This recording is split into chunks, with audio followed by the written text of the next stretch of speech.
Hey, good evening. This is Everett's Watercolors. Welcome to my studio, and you're here tonight with Simply Drawing with Everett, and you're in my new studio. I'm broadcasting live on YouTube, Facebook, LinkedIn, and Twitch. And I'm in the studio tonight with my wife Gloria. Hello. And I've got the chat room live, so if you have a comment or questions during the broadcast, write them down and let me know, and I'll get back to you as soon as I can. Okay.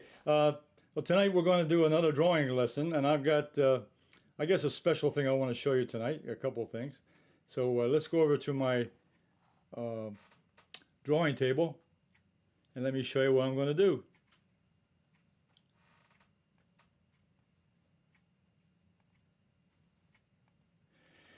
Okay, tonight is I'm going to do a still life, and the still life is going to be this layout of fruit over here. Now, when you do a still life, this is something I made up.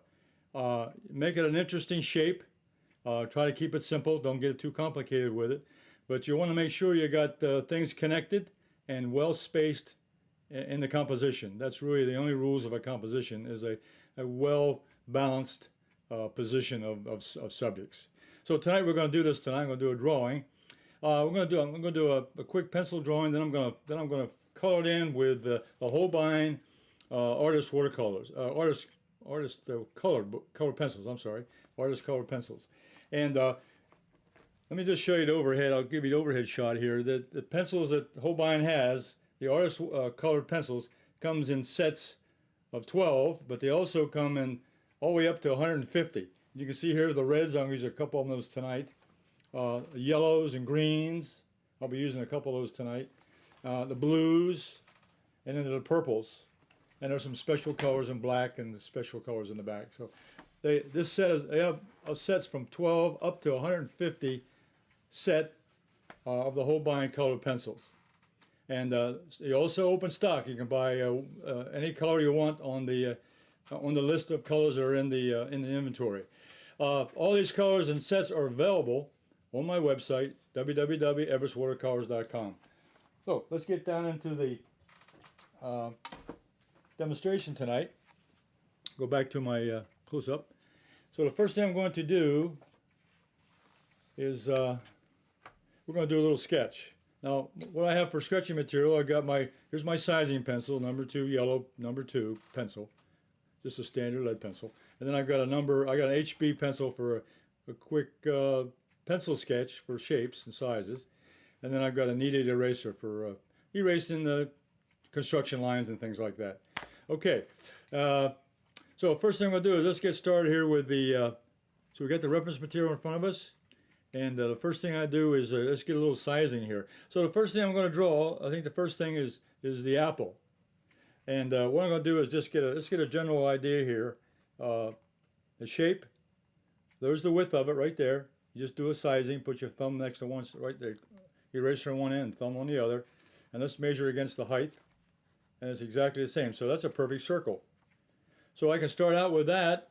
Now positioning wise, I see that's the center of the composition is about right there. So it's a little bit to the left of center. So I can start about right here. So I got a pretty good idea where I want to put the apple. A little bit left of center, and just draw a circular shape. And that gets my start out my drawing, okay? So I'm going to make sure it's a circle.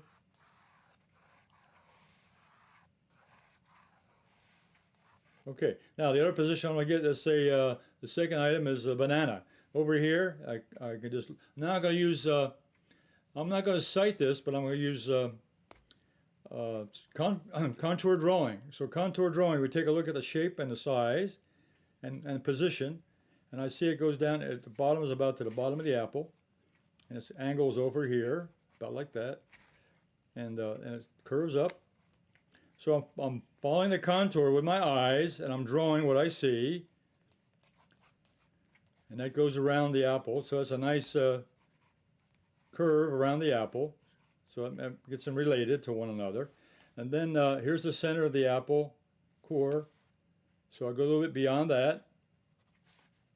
And then it starts sloping down a little bit. And then that's the end of it. Okay, now the grapes, there's a little grape over here. So that starts in. Let's get the let's see, the apple. It's about in the center. So I'm going to put this here and then put a little dimple there. That's the bottom of the apple core, a little dimple, and then the stem is about right there. Okay, and so the grapes are just above the stem. So I'm going to start right there. I get one grape here, and then I've got another grape. So I'm just drawing in some circles here to get started. Get some kind of contour drawing and just following the shapes. And I've got one down here on this side. This side over here. And I've got a one in the back. So let's overlap that a little bit. I'll change that slightly. And I'll make this one come down here.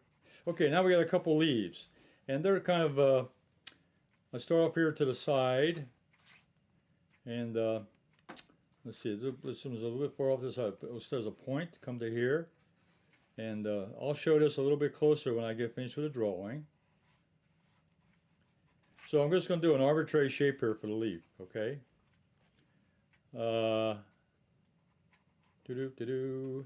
After the drawing tonight, this drawing will be posted on my website, everettswatercolors.com, and it'll be under simply drawing. There'll be the video on there, and I can post the sketch on Facebook as a demonstration model. All right, there's one leaf. I'll put some little leaf. The veins don't show very much, but I'm going to put them in there anyway. There's probably three veins like that. Now this one here is a little larger and it overlaps, which is nice. So when I set this still life up, again, I made sure I had items overlapping so I could get a correlation of size and spaces and so forth, and also to make the make the composition interesting.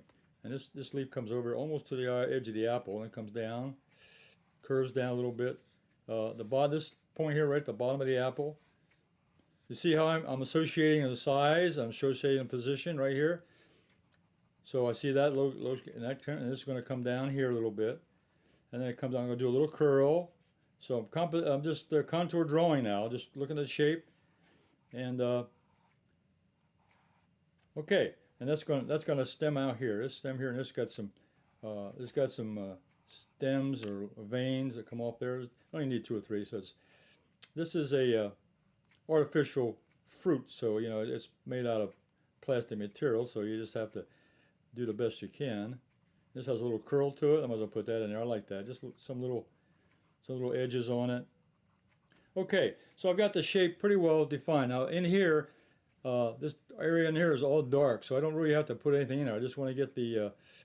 Now you'll notice also on these objects, there's a highlight. On the apple, the highlight's right here. You see where the shiny part is here?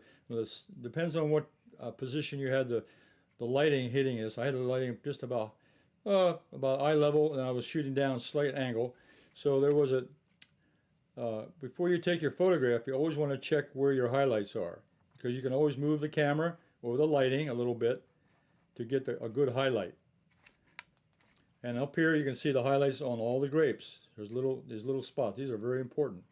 They give the impression of roundness on an object. Okay?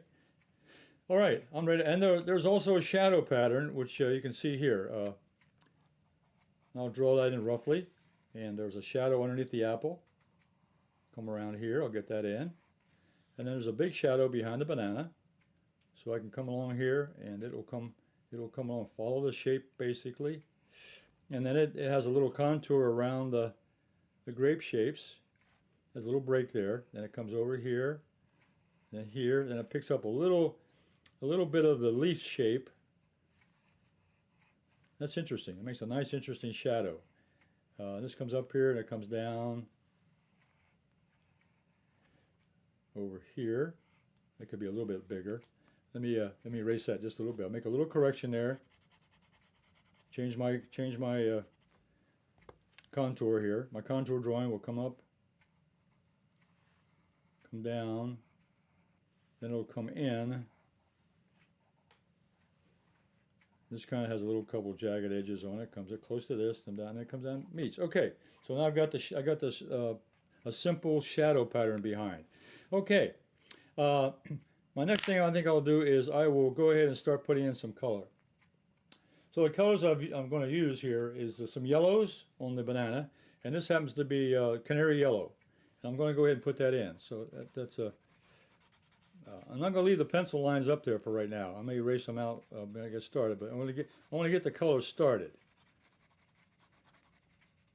So I'll start here with now. A banana has a little contour to it also. It has not only an edge, but most bananas will have a little contour. They have a little three-dimensional shape. So I'm going to go ahead and do that. You'll see it here in a second. Hiding behind the apple. It does show up over here. Okay. So I'm going to go around this, and this will help define the apple also. I got the yellow next to the apple. And it comes down here, and there's a little edge here, and then here. Okay. Okay, let me get that started. Now, for the little contour that I have on it, I'm going to use yellow ochre now. I used canary yellow. Now, a little darker yellow is yellow ochre. That'll be the other little edge of the banana. There's a little bit right here, next to the grape. So the banana has a little shape to it. It has a, you know, it's not all it's not a rounded shape. It's got a little contour to it, a little shapeness to it. Okay, and then the apple, which I thought was the most interesting one here. I'm going to start with some orange and yellow. So I'm going to use a different yellow. This is lemon yellow, and this is orange. These two colors here of colored pencil. So I'm going to start here with.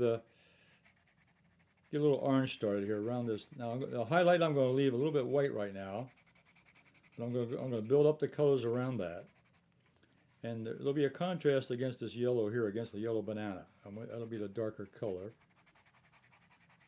Okay, now I can build up the yellow. There's a little more yellow up here at the top of the apple. So I'm using the colors here on the photograph that I took. You could use a red apple or a green apple or whatever you wanted, whatever color apple you have. I'm using the color of the apple that I took a picture of. So I'm coming close to the colors that are there on the photograph. Okay, and I'll bring this on down. Bring this orange on down, around the edge, around it. And I'm shaping the apple. I'm giving it a contour shape. And now I'm going to use a little bit of yellow, a little bit of red mixed in it. Yellow. This is scarlet. This is the red scarlet pencil. So I'm going to start putting a little bit of mix the red in with that orange, get a little more color, a little strength of color with the red. That'll make it stand out a little. It's a little redder on the edge next to the banana. So I'm going to beef that up a little bit, and then come across here a little more red here on this side. Make that a little bit stronger. Okay, then I'll take the orange again. So I got all three pencils in my hand. I'm working them one at a time. And I'm also following the contour of the shape.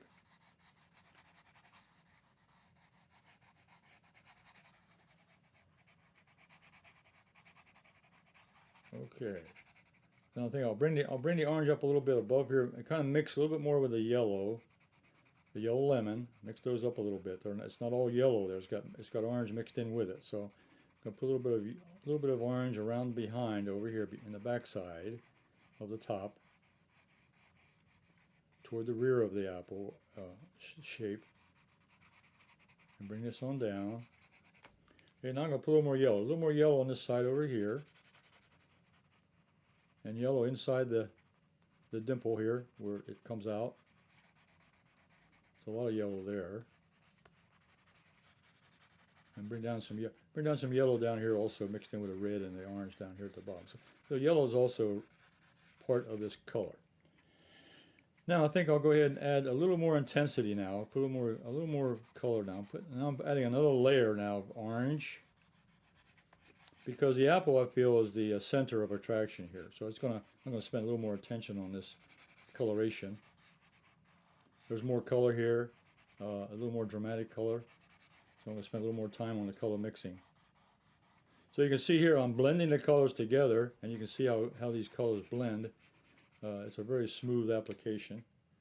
Let's see. Okay, I want a little more orange around the back. Okay, and I'll get a little more. I want to get a little more yellow in the center there. A little more yellow in the center.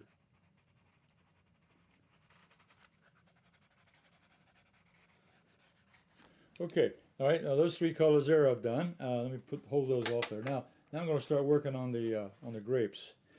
Here I've got violet, and I got another color, Prussian blue. Prussian blues are very dark blue. Well, you can see they're almost these are violet color, but they're so dark they're almost black. Now when I color these in, I'm going to start with the coloration, get the shape going, and then I'm going to be cognizant of that highlight. So I'm going to leave an area white where the highlight is. And this will define the edge of the apple up here. But now as I come around, I'm going to make sure I leave that white highlight.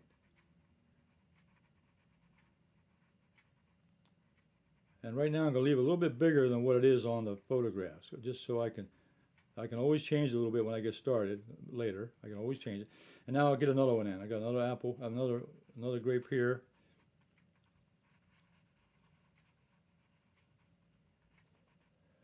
And it has a highlight on it, so I'll get that started. Okay, and there's one back here. So I'm really following the photograph. I didn't want to go too far away from what I'm seeing. I'm drawing and coloring what I see, and that's exactly what the training is. You want to, in order to train your right side of your brain, you want to draw what you see, the shape. In this case, the shape, and it's the color. So I'm getting the color adjusted here by what I see. Let's see. This one here is dark, so I'll leave this shadow in here. Will be. Now I got one more. I'll put one more highlight on this one out here. So I'm really following the photograph.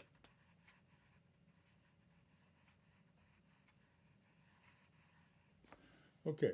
Then there's a couple of shapes out here which I'll put in arbitrarily. These are the background shapes. And again, these indicate, once you do one shape up here, then another shape by reference indicates what it is.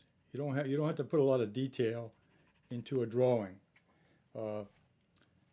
because the eye will infer. Once you get, it's like doing a brick wall. Once you draw a couple bricks of the brick wall, you don't have to do all the bricks. In the same way here, I don't have to do all the shapes here. I can just indicate one or two, and the viewer will make up what's there. Okay, now I'm going to take this Prussian blue to get it nice and dark. I'm going to get that nice Prussian blue in there to darken things up.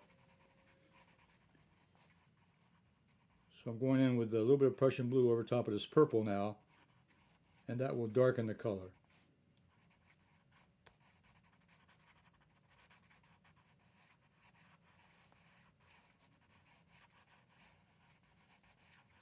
Prussian blue is probably one of the darkest, not the darkest, but probably one of the darkest blues. One of the darkest blues they have. I have royal blue, which is also very dark. And if I want to go darker, I can use black. But right now we're just using color. I didn't want to add a black one in here. I could. And let me get some more purple in here.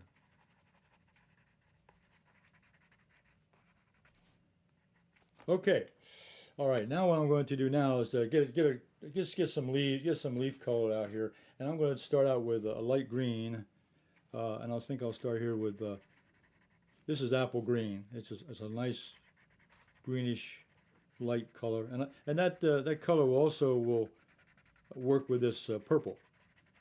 And what I'm doing here is I'm working with complementary colors here. I've got a yellowish green against a purple. So there's a little bit of contrast going there with the color contrast.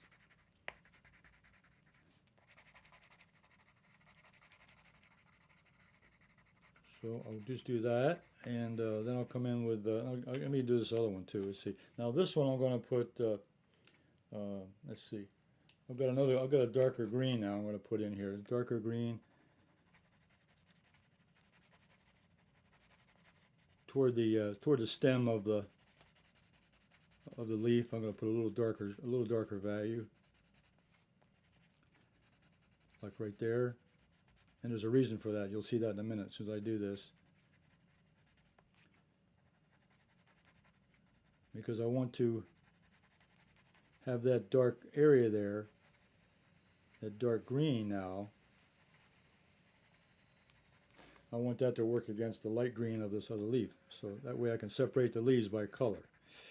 Now if I was doing it with graphite pencil, I would do it with value. I'd put a light against the dark to separate the shape. But here I'm using color, so I'm making a lighter color next to a darker color. Okay. So these light edges now will help separate these two shapes. And I'm doing this very quickly. This is a demonstration. And this is a very large area too. When I'm coloring this in, I'm doing it very quickly, just for demonstrations. But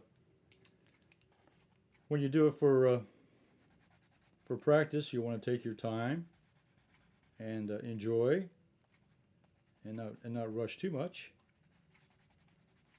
But for demonstration purposes, I want to get across the information here about how you would color something in, how you would draw something like this. Also the composition, how you would set a composition up.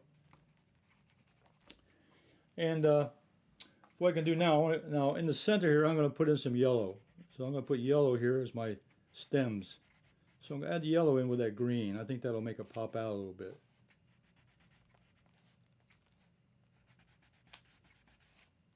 Put some yellow in there to break up that shape and color. Okay, and then the last color I have here is a little bit of brown. This happens to be burnt umber, and I'm going to put the stem here on this little fruit. That's really the stem off of the leaves. Okay, now I'm going to put these away now, and let's see what we have. I'm going to go in now and do a blending, and I'm going to use the MELTZ Blender, and it'll be very quick on this because if I demonstrated this before, a MELTZ Blender, it's MELTZ, and it's a water-based colored pencil blender. And what I do is I put that on a little dish or tray, and I have a water pen. It's got water in it, and I pick a little bit up, and I go in. I'm going to start with the apple, and you can see there how it blends that color. I'll take the edges here and get this one started real quickly. You can see how it blends that color. It looked like when I put it on there that I had a lot of color to go. Well, this helps spread it out. This helps blend out the colors that you apply. And that's what you want to do. Now I'm mixing up a little bit of the orange and the yellow here. So I can do, as I'm adding the blender to this, I can also mix some of the colors together so that they blend. So I'm mixing up some of the oranges now with the yellow. And the reds are being mixed with the yellows and the orange. So I'm getting quite a combination of colors here. So it's not all red, not all orange, not all yellow. It's a mixture of all three, and that's what I want to have. And there'll be a little bit of white paper showing here for the highlight. And I think the highlight's like a shiny spot where the light's bouncing off the object and reflecting the light off of the object. We have a question. Question. Do you have water in that water brush, or are you just using the brush part of it? No. This is called a water brush. The question was, do I have water in it, or do I use the water, just the brush itself? No, the water brush is what it's called. It has a little water container here attached, and it has water in that little tube, and so it's self-contained. You just load it with water, and you apply the brush loads your brush point with the water, and that's what you use to brush. And I use this with watercolor also, and I'm going to show you another device I have that I use it with. Any water soluble material you can use this brush with. Now let's go ahead and get do a few of these grapes up here. Just get the darks going.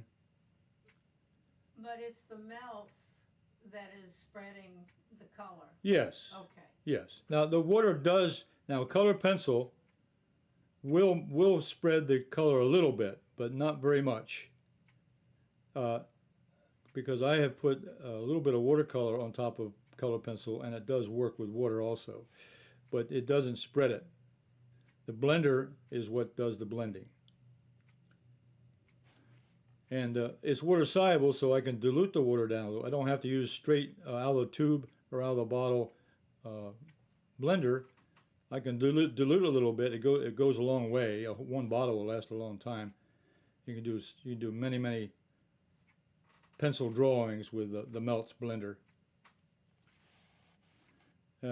And being water soluble, it's also safe. It's there's no chemicals in it.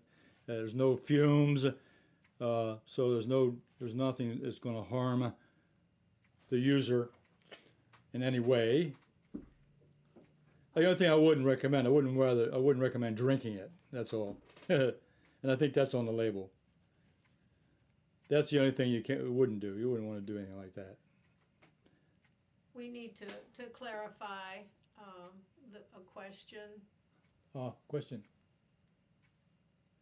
Yes, the question was, are you using watercolor pencils? No, I'm using colored pencils.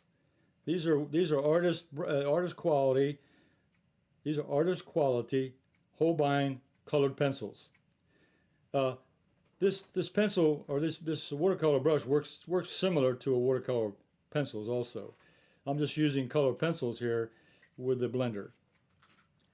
And the MELTZ is made for the colored pencil. Yes, this is designed to blend the watercolor pencil. The colored pencil. Yes, a watercolor pencil. All you need is a brush and water.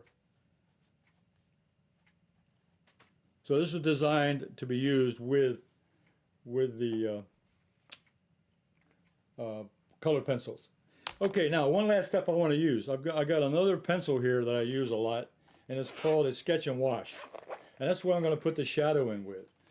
Now the shadow is just a gray color up here, so I'm going to take the Sketch and Wash pencil, which it's also in my inventory on Everetts Watercolors. It's called Sketch and Wash. That's what it's called. Sketch and Wash. Okay, and it comes in a set of two on the inventory. And what I do here is I just put a little bit of that coloring here. This is the shadow, and I'm going to put the shadow around here. So what this is a water soluble graphite pencil. So I'm really putting water soluble graphite in this dark pencil, and then I can add water to that, and it's going to blend just like the watercolor. It's going to blend just like this colored pencil does with the melts. And I can just use the water pencil on this. This is an idea of how you would use a watercolor pencil, by just putting watercolor down on the paper. This happens to be a graphite, water soluble graphite pencil, and actually, I don't have to blend it. I don't have to color in this whole area. It'll spread by itself, just like any other water media. It'll spread as soon as I put water on it. It'll spread out. Okay, so now with the Sketch and Wash, I'll use this now. I'm going to make sure the pencil's clean. All right, so I just go in there now, and I touch water to that, and automatically I get a shadow.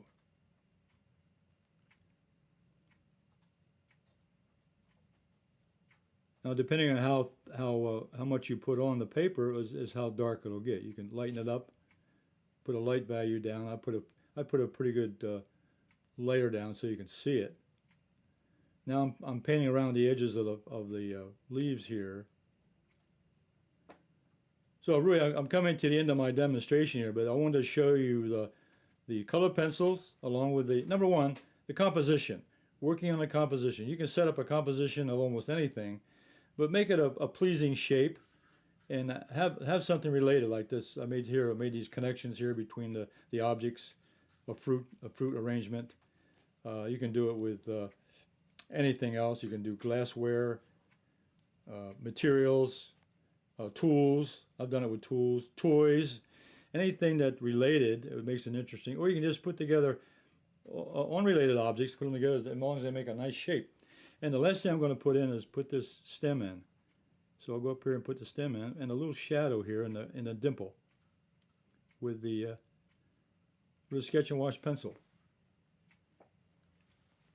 There. Yeah. So the MELTZ is made for the colored pencil. That's the MELTZ blending liquid is designed and made for the colored pencil. That is a colored pencil blender solution. But I've used for watercolor, and I use the water pen because it contains water, and it makes it, number one, it makes it very portable. I can take this anywhere I am. I go plein air a lot, and I carry this with me with my colored pencils, and I'm ready to go. So it makes it portable. Along with colored pencils or with my watercolors, I can use the same pen. Any water soluble item. But you can use any brush with the MELTZ. Yes, yeah, I can use I use a watercolor brush. Yeah, as long as you have a supply of water. And I use water to dilute the MELTZ a little bit to make it spread out and so forth, okay? So let me bring this up a little closer, okay? So there's a close-up of the drawing tonight. And I could spend a lot more time and make it a little bit darker, but I don't think it's necessary to go any further with it as a demonstration. And then I can put a little mat around it. And I can sign it and hang it on the wall. Okay, let's go back to the main camera. Okay. Okay, well that concludes my demonstration tonight. Do we have any questions to answer? Well, Wesley says, great lesson. Yay! Well, you know what? That makes my day. The one objective I have on every time I come on live is to at least teach something, teach one main point and several points sometimes, but at least get one point across and get something that someone can take with them and learn. This takes a little bit of practice, even any drawing, number one, and using a colored pencil, you're adding color to it, and I thought the combination there would be good. And the MELTZ Blender is just another thing that can be used to make your drawings and so forth even more attractive. So there's all kinds of tools. I'm showing you the tools that I use, and hopefully you've enjoyed that. So I'll be back again next Thursday at 7:30 p.m. for another drawing exercise, and it'll be something different. And hope you'll come along and join me. Also, share this with your friends. Let them know I'll be back on Thursday at 7:30 p.m. Eastern Standard Time. And you'll be able to catch me at 2 o'clock also on Thursday. I do a watercolor demonstration. So I do watercolors at 2 o'clock on Thursday evening, or Thursday day. And I do a watercolor. I do a drawing demonstration at 7:30 p.m. So you all have a good week, and Thursday evening and Thursday afternoon. So you all have a good evening, a good week, and stay safe. And we'll see you next week. Bye.